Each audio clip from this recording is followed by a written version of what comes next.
그날, 그 순간을 나는 평생 잊을 수가 없어요. 엘리베이터 앞에서 마주친 경비 아저씨, 그 얼굴을 보는 순간 내 심장이 멎는 줄 알았어요. 온몸에 피가 거꾸로 솟구치고 숨이 목구멍까지 차올라서 한마디도 할 수가 없었죠. 손에 들고 있던 장바구니가 바닥에 떨어졌어요. 귤이 대굴대굴 굴러갔지만 나는 줍지도 못했어요. 다리가 후들거려서 그 자리에 얼어붙은 것처럼 서 있었죠. 그 사람은 바로 내 전 남편이었으니까요. 박영수. 40년 만에 말이에요. 세상에, 이게 무슨 일이람. 내 이름은 이정순입니다. 올해 72. 이 아파트 12동 503호에서 혼자 살고 있어요. 혼자라는 말이 이제는 익숙하지만 처음엔 그렇지 않았죠. 아니, 솔직히 말하면 지금도 익숙하지 않아요. 밤에 잠들기 전 빈 침대 옆자리를 보면 아직도 가슴 한 구석이 텅 빈 것 같거든요. 사람은 혼자 태어나서 혼자 죽는다고 하지만 그 사이에 누군가와 함께하는 시간이 있었다면 그 기억은 평생 따라다녀요. 저주처럼요. 40년 전 그날을 기억해요. 어떻게 잊겠어요. 그날은 내 인생이 완전히 무너진 날이었으니까. 박영수, 그 사람은 내 남편이었어요. 젊었을 때는 정말 잘생겼어요. 동네에서 소문난 미남이었죠. 말도 잘했고 웃는 얼굴도 예뻤어요. 나는 그 사람에게 빠졌어요. 완전히 빠졌죠. 22살에 결혼했어요. 우리 부모님은 반대했어요. 그 남자 믿을 수 없다고 했죠. 하지만 나는 안 들었어요. 사랑에 눈이 멀었거든요. 이 바보 같은 여자가. 결혼 초기는 좋았어요. 가난했지만 행복했어요. 그 사람은 작은 철물점을 운영했고 나는 옆에서 장부를 보고 손님을 받았죠. 단칸방에서 살았지만 둘이 있으면 그게 천국 같았어요. 아들도 태어났어요. 5살 때 얼굴이 정말 예뻤죠. 동그란 눈에 빨간 볼에 웃으면 보조개가 생기는 우리 아들. 그런데 그 사람이 변하기 시작했어요. 사업을 확장한다고 했어요. 큰 꿈이 있다고 했죠. 여보, 나만 믿어. 우리 곧 큰 건물주 될 거야. 애 대학까지 거뜬하게 보낼 거야. 나는 믿었어요. 이 멍청한 년이 그 말을 믿었어요. 빚이 쌓이기 시작했어요. 처음엔 100만 원. 곧 갚을 거야. 그 다음엔 500만 원. 조금만 기다려. 그러더니 1000만 원, 2000만 원, 5000만 원. 나중엔 도대체 얼마가 됐는지도 몰라요. 그 사람은 술을 마시기 시작했어요. 매일 밤 술 냄새를 풍기고 집에 있었어요. 나한테 화를 냈어요. 내가 뭘 안다고. 남자가 사업하는데 여자가 뭘 안다고 지랄이야. 욕도 했어요. 때리지는 않았지만 말로 나를 짓밟았어요. 나는 그래도 참았어요. 아들이 있었으니까요. 남편을 믿었으니까요. 이 지옥 같은 시간도 지나가면 좋아질 거라고 생각했어요. 세상에, 내가 얼마나 순진했는지. 그런데 어느 날 아침 일어났는데 남편이 없었어요. 옷장을 열어봤더니 옷이 다 사라졌어요. 화장실에 가봤더니 면도기도 없었어요. 통장을 확인했더니 잔액이 0원이었어요. 그 사람이 모든 돈을 빼갔어요. 심지어 내가 친정어머니한테 받아놨던 비상금까지 다 가져갔더라고요. 나는 그 순간 무릎이 꺾였어요. 바닥에 주저앉아서 소리를 질렀어요. 아! 아들이 놀라서 달려왔어요. 엄마, 왜 그래? 5살짜리 아이가 겁먹은 얼굴로 나를 쳐다봤어요. 나는 아이를 끌어안고 울었어요. 얼마나 울었는지 몰라요. 숨이 막혀서 죽는 줄 알았어요. 그런데 1시간쯤 지났을까요? 초인종이 울렸어요. 나는 남편이 돌아온 줄 알고 벌떡 일어나서 문을 열었어요. 그런데 거기 서 있던 건 남편이 아니었어요. 빚쟁이들이었어요. 박영수 씨 부인이시죠? 남편 어딨어요? 나는 대답할 수가 없었어요. 그 사람들은 집 안으로 들어와서 물건들을 살펴봤어요. 텔레비전, 냉장고, 장롱, 이불까지. 이거 다 가져가야겠네요. 빚이 5천만 원이에요. 이걸로도 모자라요. 그들은 우리 집 물건을 다 가져갔어요. 나는 그냥 멍하니 서서 봤어요. 아들은 내 치마를 붙잡고 울었어요. 그날 밤 우리는 빈집에서 잤어요. 이불도 없이. 아들을 안고 맨바닥에서 떨면서 잤어요. 추웠어요. 너무 추웠어요. 그런데 몸보다 마음이 더 추웠어요. 다음 날부터 내 지옥이 시작됐어요. 집주인이 와서 소리를 질렀어요. 월세 밀린 거 당장 내놔요. 안 그러면 쫓아낼 거예요. 나는 돈이 없었어요. 일주일 후 우리는 쫓겨났어요. 짐도 없었어요. 가진 게 없었거든요. 아들 손을 잡고 거리로 나왔어요. 어디로 가야 할까요? 친정. 친정 부모님은 이미 돌아가셨어요. 친구들. 창피해서 갈 수가 없었어요. 나는 공원 벤치에 앉아서 밤을 새웠어요. 아들은 내 품에서 잠들었고 나는 한숨도 못 잤어요. 다음 날 나는 결심했어요. 살아야 한다고. 아들을 위해서라도 살아야 한다고. 나는 식당에 찾아갔어요. 일 좀 시켜주세요. 뭐든지 할게요. 식당 주인 아주머니가 나를 위아래로 훑어봤어요. 설거지 할 줄 알아? 네. 그럼 당장 시작해. 하루 3만 원 줄게. 3만 원. 그게 내 하루 일당이었어요. 새벽 6시부터 밤 10시까지 일했어요. 16시간 동안 서서 설거지를 했어요. 손이 불었어요. 세제 때문에 피부가 벗겨졌어요. 허리가 아파서 밤에는 제대로 누울 수도 없었죠. 그런데 참았어요. 아들이 밥을 먹어야 했으니까요. 아들은 유치원에 보내지 못했어요. 돈이 없었거든요. 그래서 식당 구석에 앉혀놓고 일했어요. 아이는 종이에 그림을 그리면서 기다렸어요. 가끔 엄마 배고파하면 나는 주인 몰래 밥을 조금 퍼다 줬어요. 주인한테 걸리면 혼났어요. 너 도둑질하냐? 그 밥값 임금에서 까야겠네. 그래도 어쩔 수 없었어요. 아이가 굶을 순 없었으니까요. 밤에는 고시원에서 잤어요. 월 20만 원짜리 좁은 방이었어요. 창문도 없고 침대 하나랑 책상 하나가 전부였죠. 우리 모자가 그 좁은 침대에서 함께 잤어요. 아들은 가끔 물었어요. 엄마, 아빠는 어디 갔어? 나는 대답할 수가 없었어요. 그냥 아이를 꼭 안고 울었어요. 그렇게 1년이 지났어요. 나는 식당 일만으로는 부족해서 청소일도 시작했어요. 낮에는 식당, 밤에는 건물 청소. 하루에 4시간만 잤어요. 몸이 망가졌어요. 체중이 20kg 빠졌어요. 거울을 보면 귀신 같은 내 얼굴이 보였죠. 눈은 푹 꺼지고 뺨은 들어가고 입술은 갈라지고 30살인데 40살처럼 보였어요. 아들이 초등학교에 들어갈 나이가 됐어요. 나는 학용품을 사줄 돈이 없었어요. 그래서 밤에 폐지를 주웠어요. 길거리에 버려진 종이박스를 모아서 고물상에 팔았어요. 1kg에 100원. 하루 종일 주워서 겨우 2,000원 벌었어요. 그 돈으로 아들 공책을 샀어요. 아이는 그 공책을 받고 얼마나 좋아하던지. 엄마, 고마워. 그 말에 나는 또 울었어요. 세월이 흘렀어요. 2년, 5년, 10년. 아들은 자랐어요. 나는 계속 일했어요. 식당, 청소, 폐지 줍기, 새벽 시장 일 뭐든지 했어요. 손은 굳은 살로 뒤덮였고 허리는 완전히 망가졌어요. 무릎도 아팠어요. 병원에 가면 수술해야 해요라고 했지만 나는 돈이 없었어요. 그냥 파스를 붙이고 진통제를 먹으면서 일했어요. 아들은 공부를 잘했어요. 선생님이 이 아이는 머리가 좋아요. 대학 갈 수 있어요라고 했어요.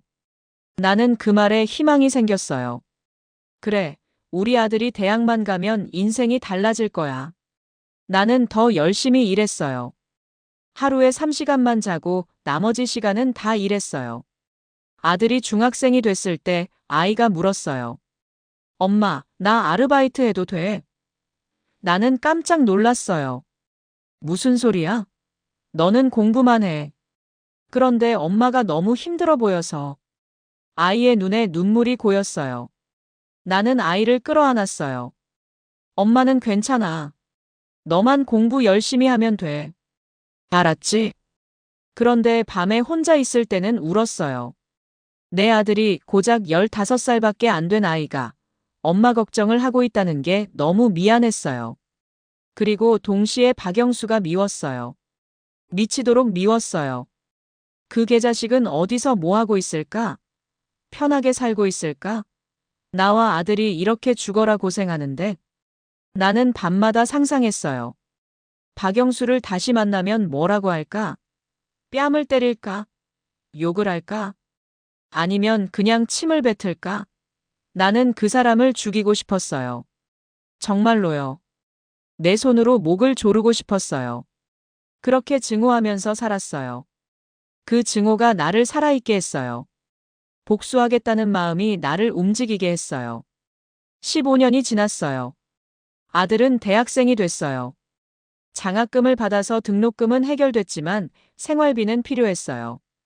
아이는 아르바이트를 시작했어요. 편의점에서 밤샘 알바를 했죠. 나는 말렸어요. 너는 공부만 해야 해.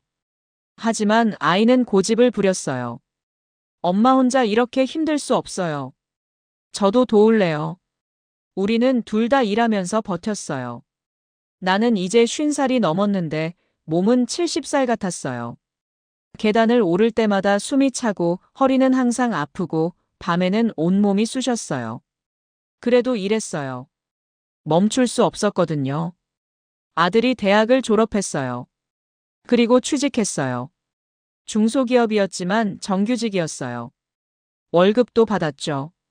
아들이 첫 월급으로 나한테 50만 원을 줬어요. 엄마, 이거 쓰세요.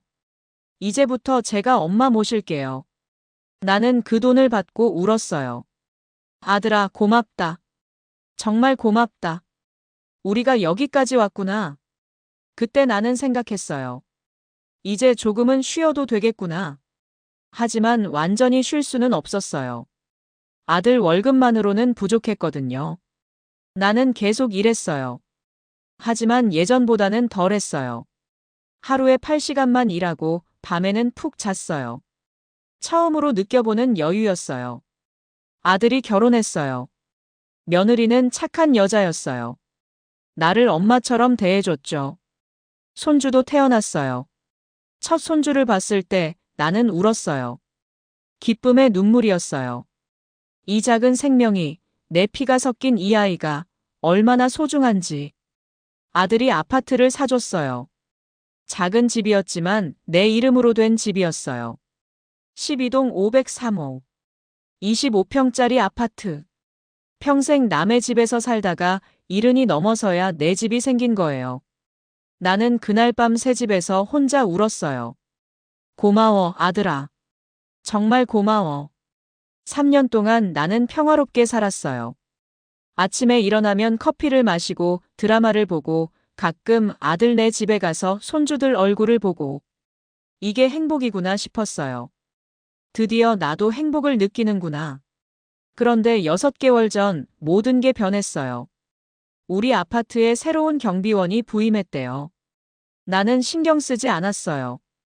경비가 바뀌든 말든 내가 알 바 아니잖아요. 그냥 인사만 하고 지나가면 그만이니까요.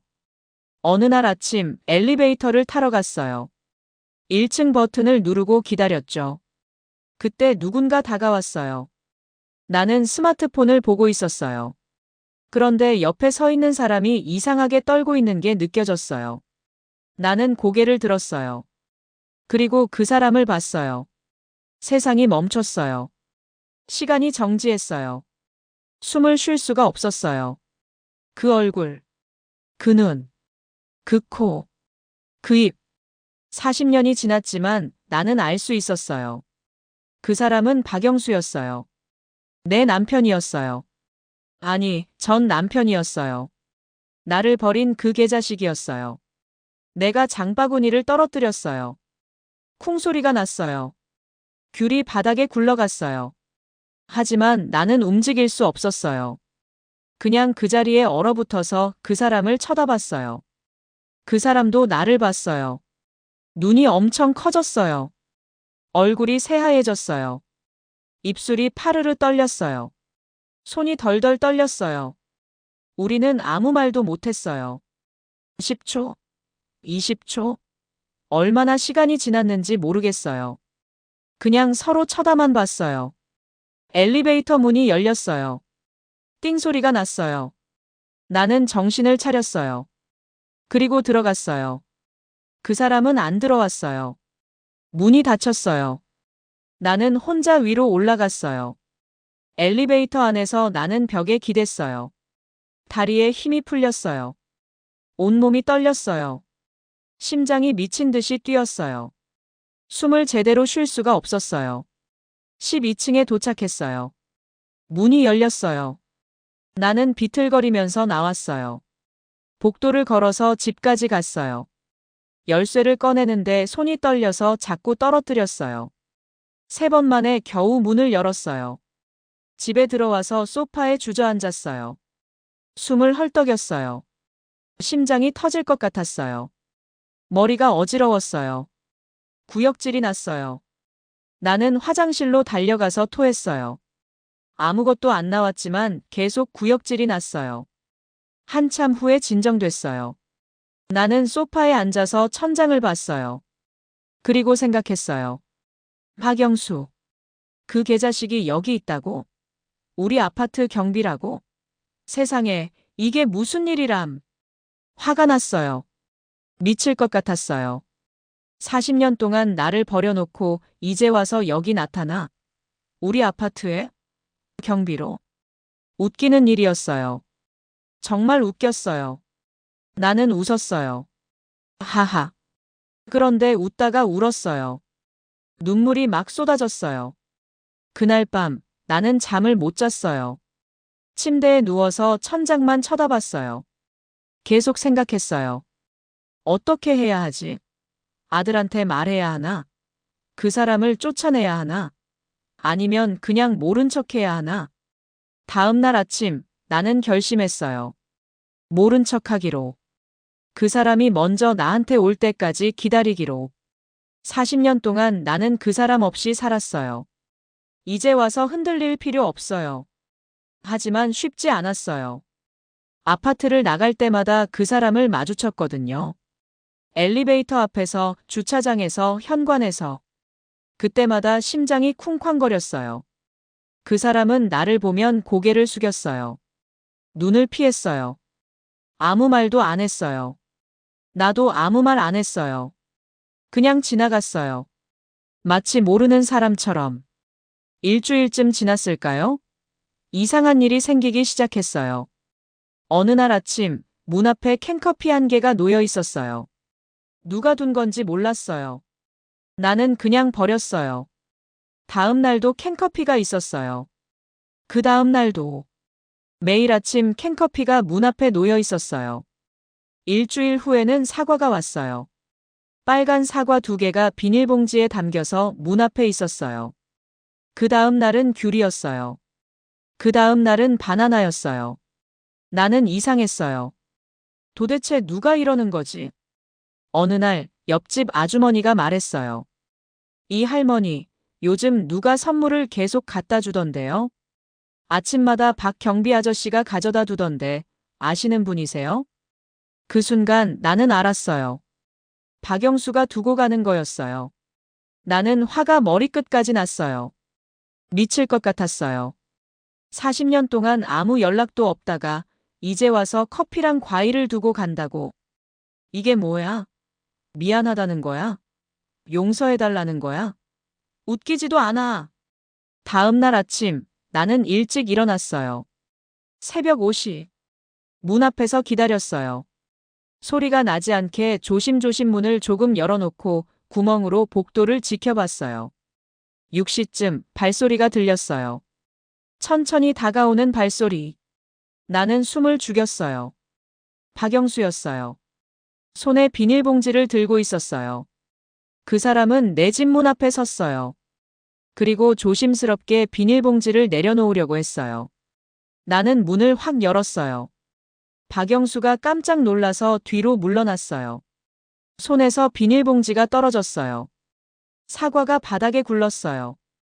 우리는 서로 쳐다봤어요. 한참 동안 아무 말도 없었어요. 그 사람의 얼굴을 똑똑히 봤어요. 40년의 세월이 그 얼굴에 다 새겨져 있었어요. 주름투성이었어요. 머리는 새하얗게 샜어요. 눈은 푹 꺼졌어요. 뺨은 들어갔어요.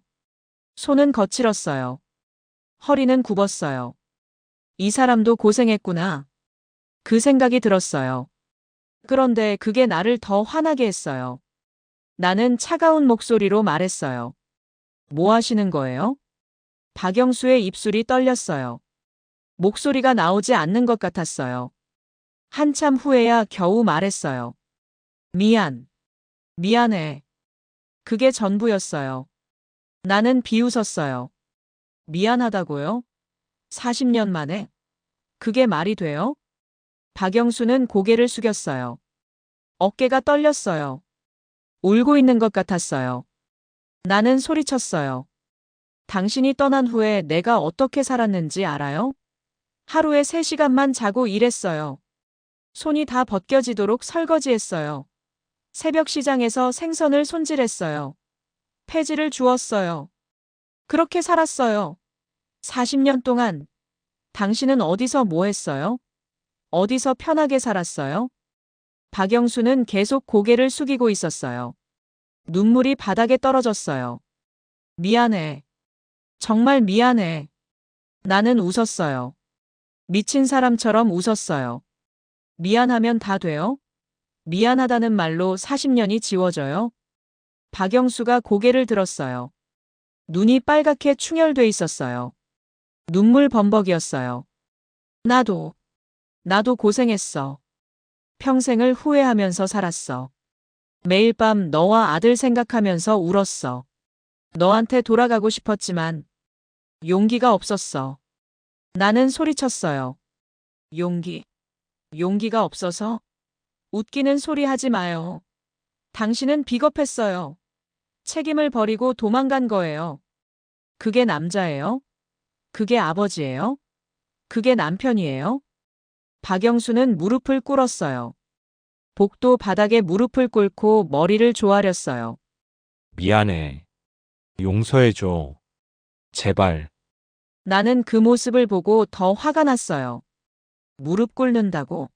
머리 숙인다고? 그게 뭐가 돼? 일어나요. 일어나라고요. 그딴 거 하지 말고 당장 여기서 꺼져요. 내 눈앞에서 사라져요. 나는 문을 쾅 닫아버렸어요. 그리고 안에서 주저앉았어요. 온몸이 떨렸어요. 숨을 제대로 쉴 수가 없었어요. 밖에서 소리가 들렸어요. 박영수가 울고 있는 소리였어요. 남자가 소리내어 우는 소리. 처음 들어봤어요.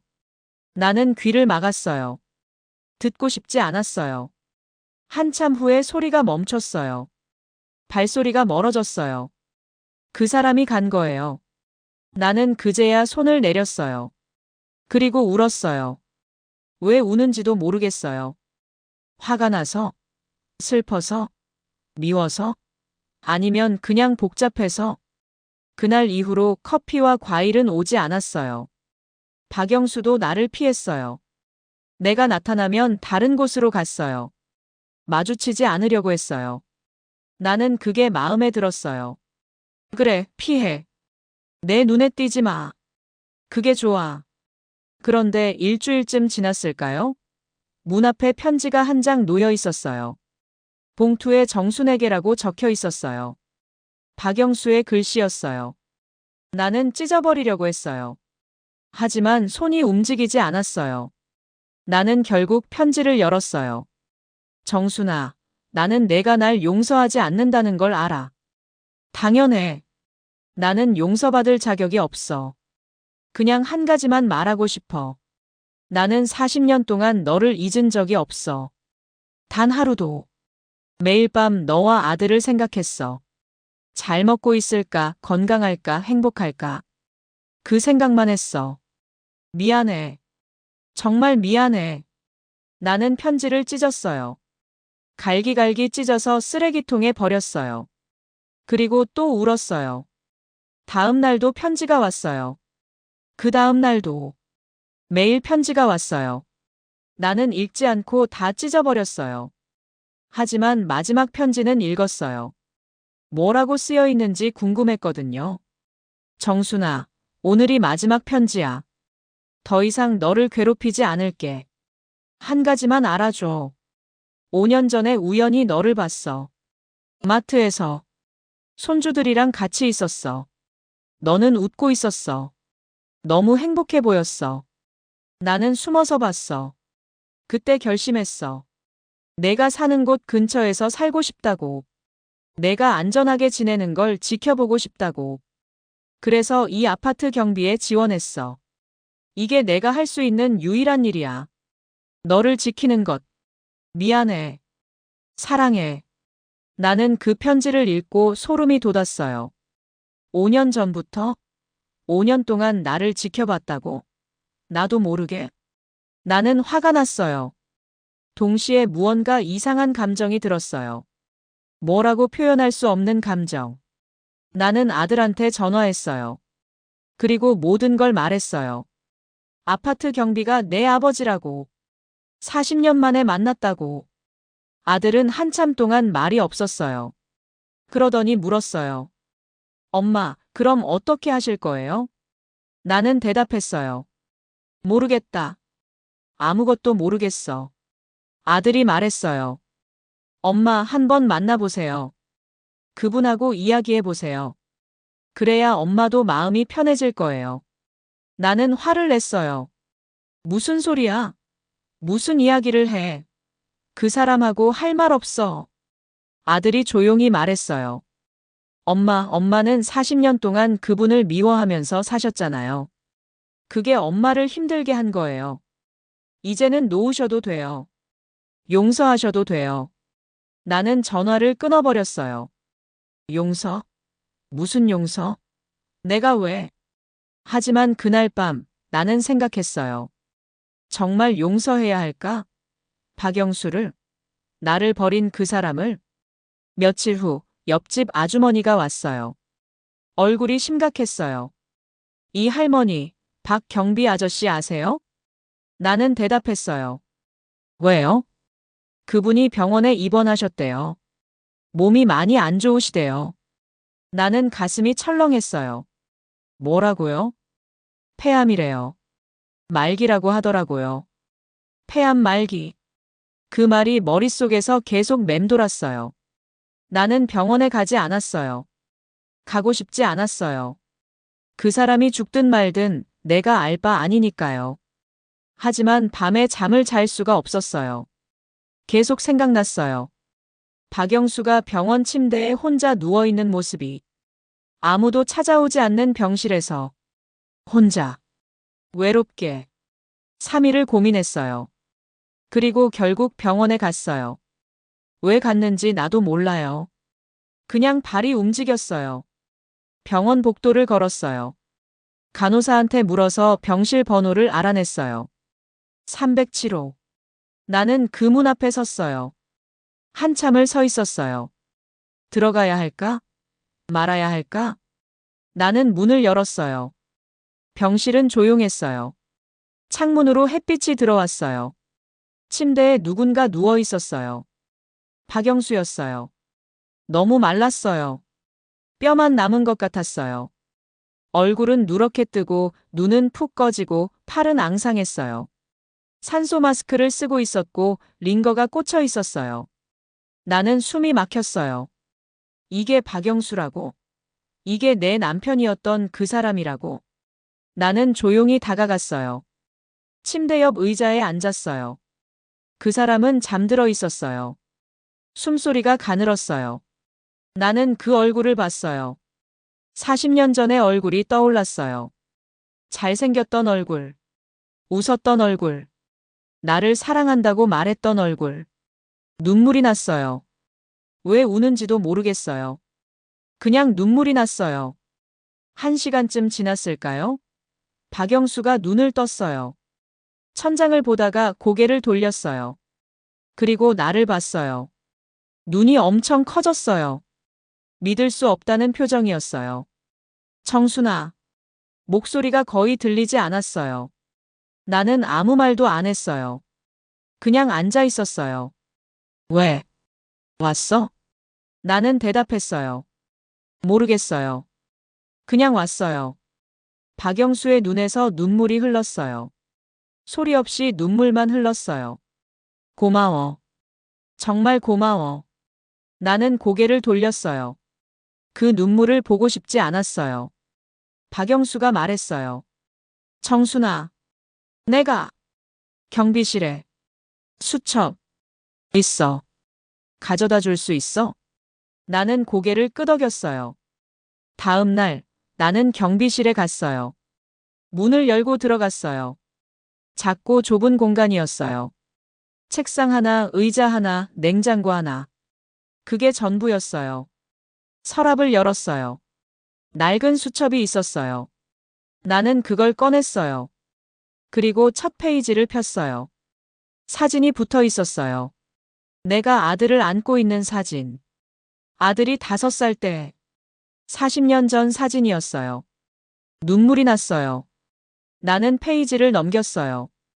메모들이 빼곡했어요. 1985년 3월 2일. 오늘 정순이를 봤다. 시장에서. 너무 야위었다. 내 잘못이다. 다 내 잘못이다. 1986년 7월 15일. 아들 생각이 난다. 지금 6살이겠구나. 유치원에 다니고 있을까? 친구는 있을까? 아빠가 보고 싶다고 하진 않을까? 1987년 8월 15일. 아들이 초등학교에 입학했다고 들었다. 학용품은 누가 사줬을까? 정순이가 힘들게 마련했겠지. 나는 아무것도 해준 게 없다. 쓰레기 같은 놈. 1990년 12월 25일. 크리스마스다. 정순이와 아들은 뭐 하고 있을까? 따뜻한 집에서 행복하게 지내고 있을까? 나는 여기 컨테이너 박스에서 혼자 소주를 마신다. 춥다. 너무 춥다. 1995년 6월 10일. 정순이를 멀리서 봤다.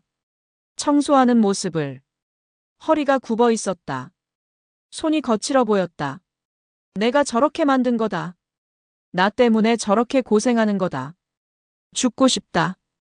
2000년 3월 1일. 아들이 대학에 갔다고 들었다. 정순이 혼자 다 키웠다. 나는 아무것도 안 했다. 쓰레기도 이런 쓰레기가 없다. 2005년 10월 20일. 아들이 취직했다고 들었다. 좋은 아이로 자랐구나. 정순이가 잘 키웠구나. 고맙다. 정말 고맙다. 2010년 5월 5일. 아들이 결혼했다. 나는 초대받지 못했다. 당연하다. 나는 아버지 자격이 없다. 2015년 2월 14일. 손주가 태어났다고 들었다. 정순이가 할머니가 됐구나. 보고 싶다. 너무 보고 싶다. 2020년 2월 14일. 우연히 정순이를 봤다. 마트에서. 손주들이랑 같이 있었다. 웃고 있었다. 행복해 보였다. 나는 숨어서 봤다. 저 모습을 보니 다행이다. 정순이는 나 없이도 행복하구나. 2020년 3월 1일. 결심했다. 정순이가 사는 곳 근처에서 살고 싶다. 가까이 있고 싶다. 지켜보고 싶다. 2024년 9월 1일. 오늘부터 정순이가 사는 아파트 경비로 일한다. 가슴이 뛴다. 무섭다. 정순이를 마주칠 수도 있다. 화를 낼 수도 있다. 그래도 좋다. 여기서 일하고 싶다. 정순이를 지키고 싶다. 그게 내가 할 수 있는 유일한 일이다. 2024년 9월 15일. 오늘 정순이를 봤다. 엘리베이터에서. 얼마나 놀랐는지 모른다. 정순이도 나를 알아봤다. 얼굴이 하얗게 질렸다. 미안하다. 정말 미안하다. 2024년 10월 1일. 매일 아침 정순이 문 앞에 커피를 둔다.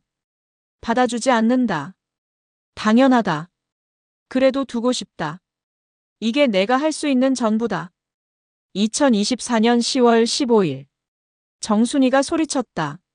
나를 보고 소리쳤다. 당연하다. 나는 용서받을 수 없다. 그래도 미안하다고 말하고 싶었다.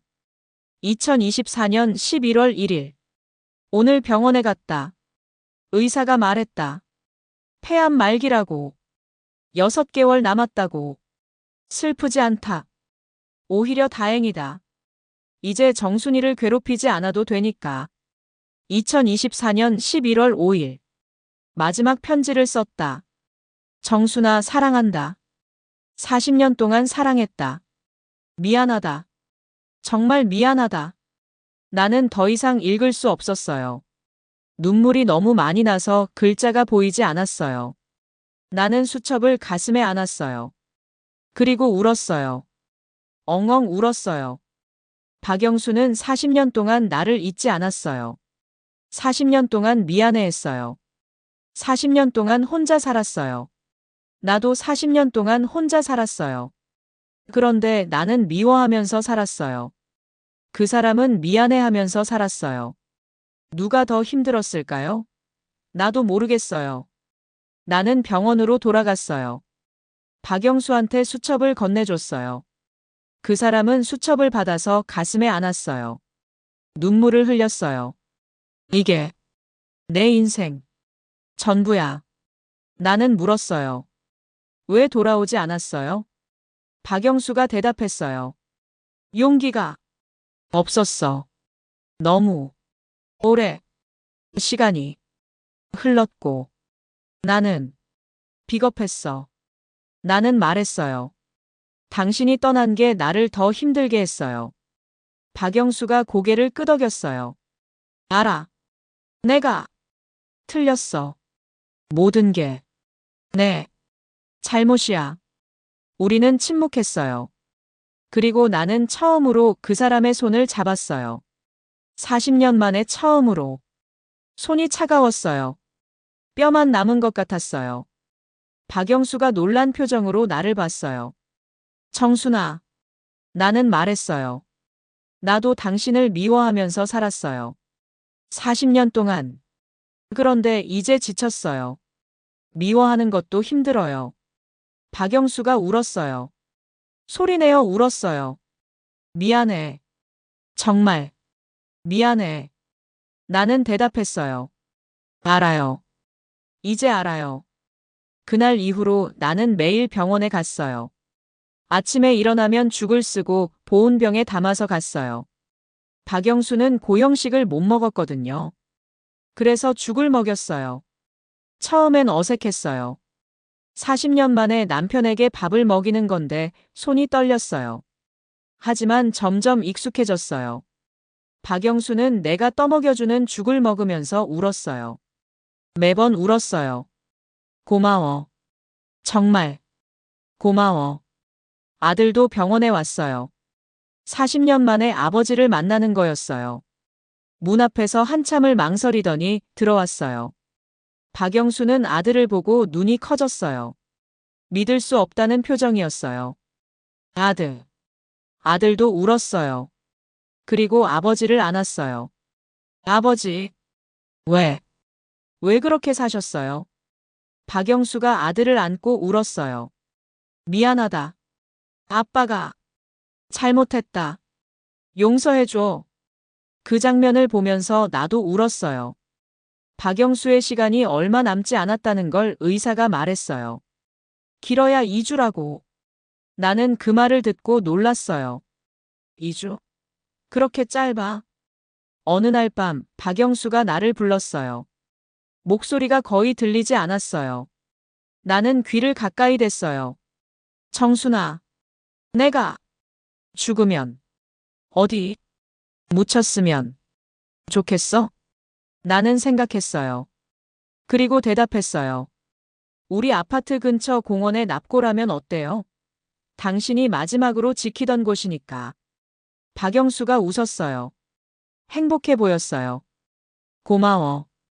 그럼 나는 죽어서도 너를 지킬 수 있겠네. 나는 말했어요. 이제는 지키지 말고 쉬어요. 박영수가 고개를 끄덕였어요. 너도 고생했어. 나보다 훨씬 너. 우리는 손을 잡고 있었어요. 일주일 후 박영수가 죽었어요. 새벽이었어요. 나는 옆에 있었어요. 마지막 숨을 내쉴 때 그 사람은 나를 봤어요. 그리고 미소를 지었어요. 사랑해. 그게 마지막이었어요. 나는 그 손을 놓지 않았어요. 한참 동안 그냥 앉아서 그 손을 잡고 있었어요. 장례식은 조촐했어요. 아들, 며느리, 손주들, 아파트 주민 몇 명. 그게 전부였어요. 3일장을 치르고 화장했어요. 그리고 납골함을 공원 납골당에 모셨어요. 나는 납골함 앞에 서서 말했어요. 여기서 편히 쉬어요. 이제 고생 끝났어요. 아들이 내 어깨를 안았어요. 엄마, 괜찮으세요? 나는 고개를 끄덕였어요. 괜찮아. 이제 다 끝났어. 집으로 돌아왔어요. 나는 창문을 열었어요. 바람이 들어왔어요. 박영수의 수첩을 꺼냈어요. 마지막 페이지를 폈어요. 정순아, 내가 다시 태어난다면 그때는 너를 절대 떠나지 않을게. 약속해. 그리고 고마워. 마지막에라도 용서해줘서. 손 잡아줘서. 나는 그게 제일 고마워. 사랑해. 평생 사랑했어. 나는 수첩을 가슴에 안았어요. 당신도 고생했어요. 이제 편히 쉬어요. 그날 밤 나는 꿈을 꿨어요. 젊었을 때로 돌아간 꿈이었어요. 박영수와 나는 함께 걷고 있었어요. 손을 잡고 웃으면서 행복했어요. 다음 날 아침 나는 공원에 갔어요. 납골함 앞에 커피를 놓았어요. 당신이 좋아했던 거 가져왔어요. 나는 벤치에 앉았어요. 한참을 앉아 있었어요. 그리고 깨달았어요. 복수는 이렇게 조용히 완성되는 거구나. 미움으로 끝나는 게 아니라 이해로 끝나는 거구나. 그리고 용서로 끝나는 거구나. 세월은 우리를 갈라놨지만 결국 다시 만나게 했어요. 그리고 마지막에는 함께 있게 했어요. 나는 미소를 지었어요. 고마워요, 박영수. 40년 만에 돌아와줘서. 그리고 마지막에라도 함께 있어줘서. 나는 일어났어요. 그리고 집으로 걸어갔어요. 이제 나는 무엇을 해야 할까요? 나는 아직 살아있어요. 그리고 계속 살아갈 거예요. 매일 아침 일어나고 밥을 먹고 손주들을 보고 그렇게 살아갈 거예요. 가끔은 공원에 가서 박영수의 납골함 앞에 앉아서 이야기를 할 거예요. 오늘은 날씨가 좋았어요. 손주가 상을 받았어요. 아들이 승진했어요. 나는 잘 지내요. 그런 이야기들을요. 며칠 후 나는 경비실을 정리했어요. 박영수가 남긴 물건들을 정리하러 갔죠. 관리사무소에서 허락을 받았어요. 경비실 문을 열었을 때 나는 숨이 막혔어요. 벽에 사진들이 붙어 있었거든요. 내 사진들이었어요. 내가 아파트를 나가는 사진, 장을 보러 가는 사진, 손주들과 함께 있는 사진. 모두 멀리서 몰래 찍은 것 같았어요. 흐릿하고 각도가 이상했어요. 나는 소름이 돋았어요. 동시에 슬펐어요. 이 사람은 정말 나를 지켜보고 있었구나. 서랍을 열었어요. 거기에는 약 봉지가 가득했어요. 진통제, 기침약, 항암제. 박영수는 아프면서도 계속 일했던 거예요. 냉장고를 열었어요. 거의 비어 있었어요. 김치 조금, 물 몇 병. 그게 전부였어요. 이 사람은 제대로 먹지도 못했구나. 나는 주저앉아서 울었어요. 왜 이렇게 살았어? 왜 이렇게 고생했어? 나한테 말했으면 도와줬을 텐데. 아니야. 거짓말이야. 나는 도와주지 않았을 거야. 쫓아냈을 거야. 소리쳤을 거야. 나는 그때야 깨달았어요. 박영수는 나한테 미안해서 이렇게 살았던 거예요.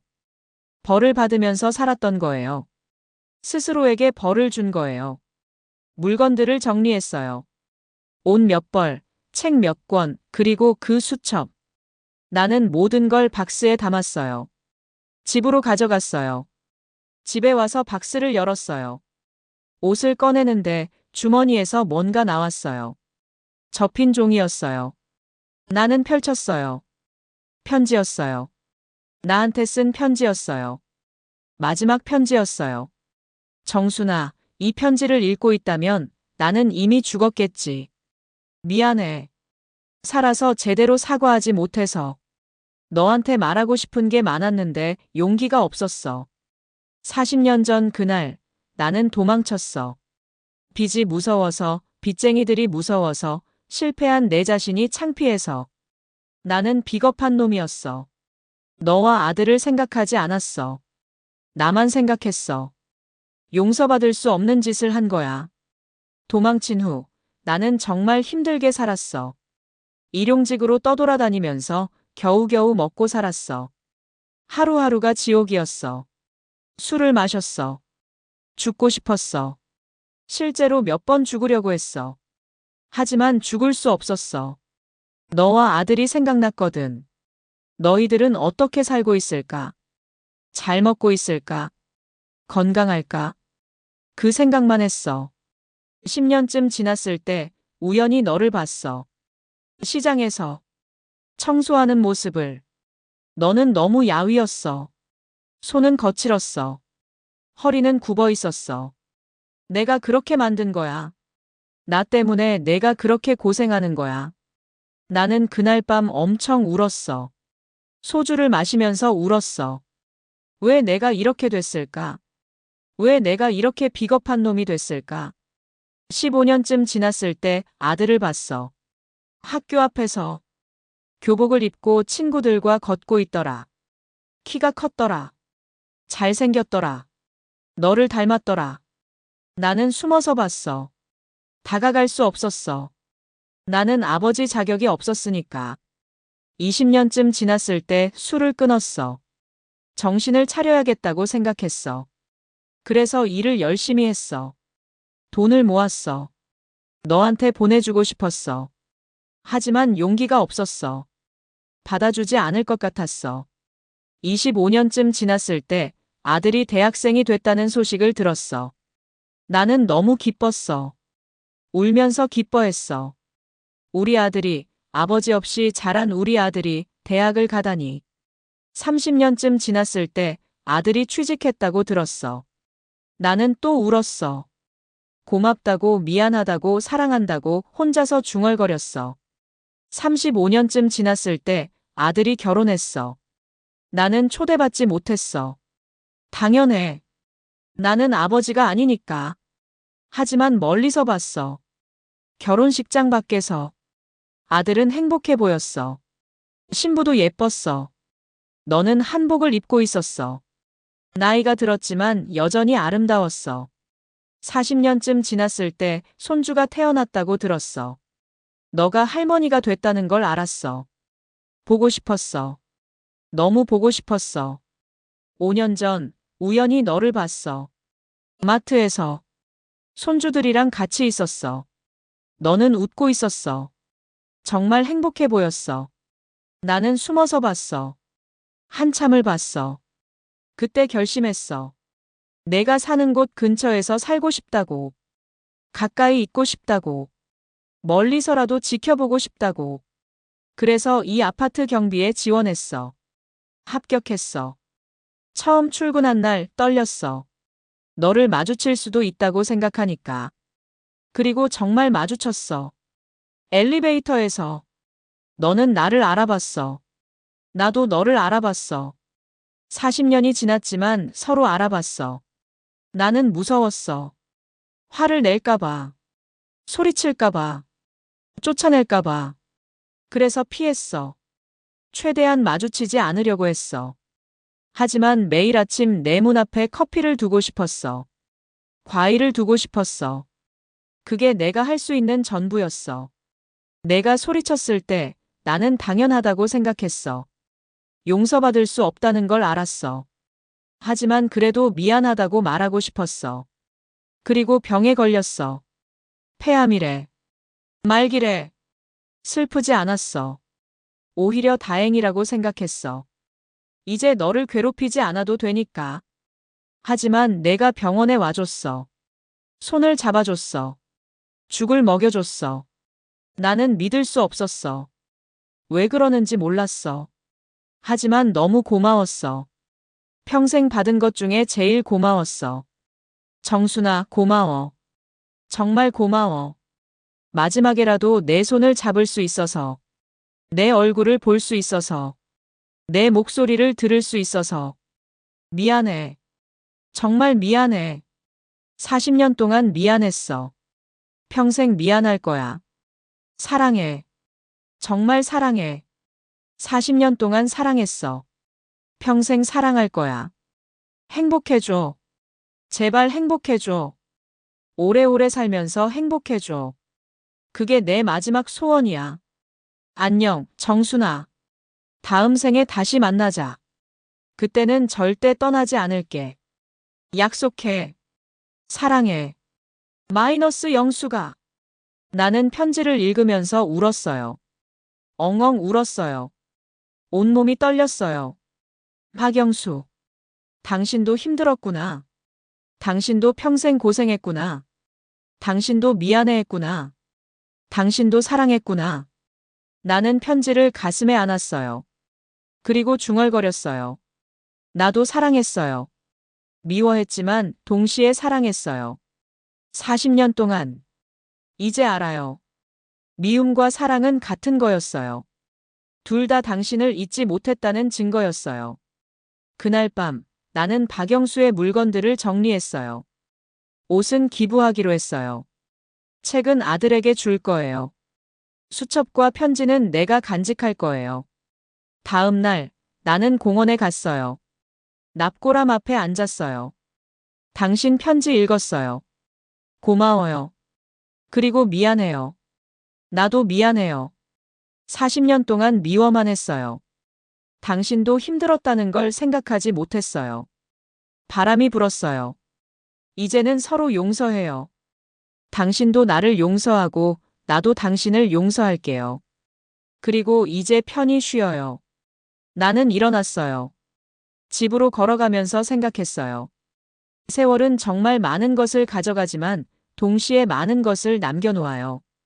상처도 남기고 사랑도 남기고 추억도 남기고 교훈도 남기죠.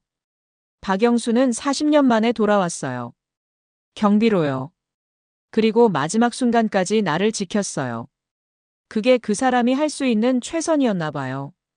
나도 최선을 다했어요. 40년 동안 아들을 키우고 살아남고 여기까지 왔어요. 그리고 마지막에는 남편을 용서했어요. 그게 내가 할 수 있는 최선이었어요. 복수는 이렇게 조용히 완성되는 거예요. 칼로, 주먹으로, 소리로 완성되는 게 아니에요. 시간으로, 이해로, 용서로 완성되는 거예요. 세월은 가장 조용하지만 가장 확실한 복수를 완성해요. 그리고 동시에 가장 깊은 화해도 완성하죠. 박영수와 나는 40년을 떨어져 살았어요. 하지만 결국 다시 만났어요. 그리고 마지막에는 함께 있었어요. 손을 잡고 이야기하고 용서하고 사랑했어요. 그게 우리의 결말이에요. 슬프지만 아름다운 결말이에요. 일주일 후 아들이 왔어요. 며느리와 손주들도 함께요. 엄마, 괜찮으세요? 나는 웃었어요. 괜찮아. 이제 정말 괜찮아. 손주들이 물었어요. 할머니, 할아버지는 어디 계세요? 나는 대답했어요. 공원에 계셔. 할머니를 지켜주고 계셔. 손주들이 눈을 반짝였어요. 그럼 우리 할아버지 보러 갈까요? 나는 고개를 끄덕였어요. 그래, 가자. 우리는 공원에 갔어요. 납고람 앞에 섰어요. 손주들이 꽃을 놓았어요. 할아버지, 안녕하세요. 저희 잘 지내요. 나는 웃었어요. 그리고 말했어요. 여보, 우리 손주들 예쁘지? 잘 컸지? 당신도 봤으면 좋았을 텐데.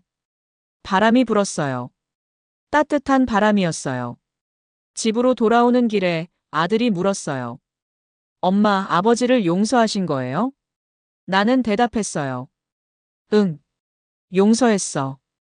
그리고 이제야 알았어. 너희 아버지도 평생 고생했다는 걸. 나만큼 어쩌면 나보다 더. 아들이 말했어요. 엄마, 감사해요. 아버지를 용서해 주셔서. 나는 아들의 손을 잡았어요. 괜찮아. 이제 다 끝났어. 우리는 앞으로 행복하게 살면 돼. 그날 밤, 나는 창문을 열고 하늘을 봤어요. 별이 많았어요. 여보, 잘 지내고 있어? 나는 잘 지내. 이제는 편해. 마음이 편해. 당신도 편해졌지? 별이 반짝였어요. 고마워. 40년 만에 돌아와줘서. 그리고 마지막까지 나를 지켜줘서. 나도 당신을 사랑했어. 미워했지만 동시에 사랑했어. 나는 창문을 닫았어요. 그리고 침대에 누웠어요. 이제 나는 무엇을 하며 살까요? 아침에 일어나서 커피를 마시고 드라마를 보고 손주들을 돌봐주고 친구들을 만나고 공원을 산책하고 가끔 박영수의 납고람 앞에 가서 이야기를 나누고 그렇게 살 거예요. 평범하게, 조용히, 행복하게. 그게 내가 받은 선물이에요. 박영수가 준 마지막 선물이에요. 평화와 용서와 자유요. 세월은 복수를 가장 조용히 완성해요. 미움도 사랑도 결국은 같은 자리로 돌아와요. 40년이라는 시간이 우리를 갈라놨지만 결국 다시 만나게 했어요. 그리고 마지막에는 화해하게 했어요. 그게 세월의 힘이에요. 그게 시간의 선물이에요. 나는 눈을 감았어요. 그리고 생각했어요. 고맙습니다. 모든 것에 고맙습니다. 힘들었던 시간에도 슬펐던 순간에도 외로웠던 밤에도 고맙습니다. 그 모든 것이 나를 여기까지 데려왔으니까요. 이 평화로운 자리까지요. 박영수, 고맙고 미안해요. 사랑하고 용서해요. 안녕히 편히 쉬어요. 나는 잠들었어요. 깊은 잠에 빠졌어요. 꿈속에서 박영수를 만났어요. 젊은 모습으로 돌아온 박영수를요. 그 사람이 웃으면서 손을 내밀었어요.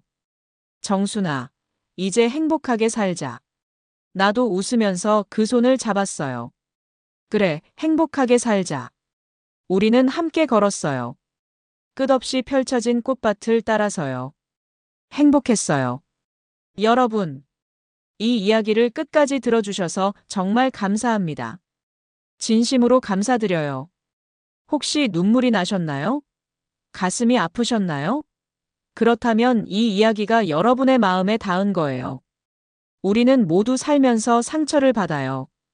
누군가를 미워하기도 하고 누군가에게 미움을 받기도 해요.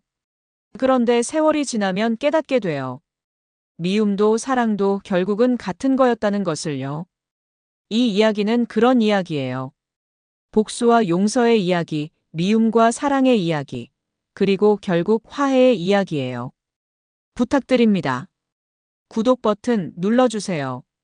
여러분, 구독 버튼 누르는 거 정말 돈 한 푼도 안 들어요. 그냥 버튼 하나만 누르시면 돼요. 클릭 한 번이면 돼요. 그런데 그게 저한테는 엄청난 힘이 돼요. 정말이에요. 구독자 한 분 한 분이 저한테는 세상처럼 소중해요. 제발 부탁드려요. 구독 부탁드립니다. 좋아요 버튼 눌러주세요. 좋아요도 마찬가지예요. 돈 안 들어요. 공짜예요. 그냥 버튼 하나만 눌러주세요. 빨간색 하트 버튼이에요. 그것만 눌러주시면 이 영상이 더 많은 분들한테 전달돼요. 그러면 더 많은 분들이 위로받을 수 있어요. 힘을 얻을 수 있어요. 제발 부탁드려요. 좋아요 부탁드립니다. 알림 설정 해주세요. 종 모양 버튼 보이시죠? 그것만 눌러주세요. 그러면 제가 새로운 이야기를 올릴 때마다 여러분한테 알림이 가요. 놓치지 않고 볼 수 있어요. 제 이야기를 기다리고 계신다면 알림 설정 해주세요. 제발 부탁드려요. 세 번째이자 마지막으로 부탁드립니다. 여러분, 저는 매일 밤 이런 이야기를 써요. 잠을 줄여가면서요. 눈이 빠질 것처럼 아프지만 그래도 써요. 왜냐하면 여러분이 좋아해 주시니까요. 여러분이 위로받으시니까요. 여러분의 댓글 하나하나가 저한테는 큰 힘이 돼요. 그러니까 제발 구독과 좋아요, 알림 설정 부탁드립니다. 그게 제가 계속할 수 있는 힘이에요. 여러분이 주시는 힘이에요. 돈 한 푼도 안 들어요. 클릭 3번이면 돼요. 구독, 좋아요, 알림. 3번만요. 제발 부탁드려요. 간절히 부탁드려요. 감사합니다. 정말 진심으로 감사합니다. 다음에 더 좋은 이야기로 찾아올게요. 더 감동적인 이야기로, 더 위로가 되는 이야기로요. 사랑합니다. 여러분 모두 행복하세요. 안녕히 계세요.